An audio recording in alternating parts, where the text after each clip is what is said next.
একজন হিন্দু, জানি না গরুকে কি করতে হবে, গোমাতা করতে হবে। গোমাতা যদি করবি তাহলে সরকার বাড়ি নিয়ে গোমাতা করুক। মানতেই পারছি না। আমাদের স্বামীরা বলছে সুসাইড করবো, শুভেন্দু অধিকারী আছে সেইগুলো দেখবে। হ্যাঁ, বললে যে সোনার বাংলা করবো, সোনার বাংলা করার থেকে এটা কি করছে? ওই আমার বড় ছেলে মারা গেছে। কেন? আজকে আমি একটা কথা বলে যাচ্ছি, আগামী 15 দিন থেকে 1 মাস পর আপনারা মিলে দিবেন, বাস্তবের সাথে আমার সবগুলো কথা সত্যি হবে।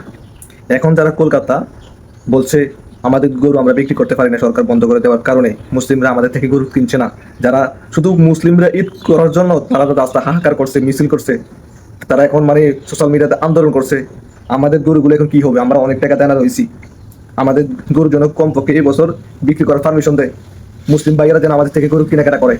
ঠিক যখন ঈদ শেষ হয়ে যাবে কিছুদিন পর তারা আবার বলবে গরু খাওয়া ব্যান করো, এরা আমাদের গোমাতা, হত্যা করা নিষেধ।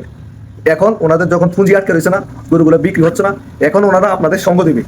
যখন ঈদ চলে যাবে ঠিক তখন আবার তারাই প্রতিবাদ করবে, মুসলিমরা উগ্রবাদী, মুসলিমরা জিহাদি, মুসলিমরা গরু খায়, আমাদের গোমাতাকে হত্যা করে। তাহলে ঈদের সময় তাদের স্বার্থের জন্য, তাদের গরু বিক্রি হওয়ার জন্য আমরা কেন তাদের থেকে আমরা গরু কিনে করবো? কিছুদিন পর তারা তো আবার আন্দোলন করবে, গরু খাওয়া যাবে না। কথাগুলো বাস্তবে মেনে নেবে, কথা তিতা হলেও এটাই সত্য।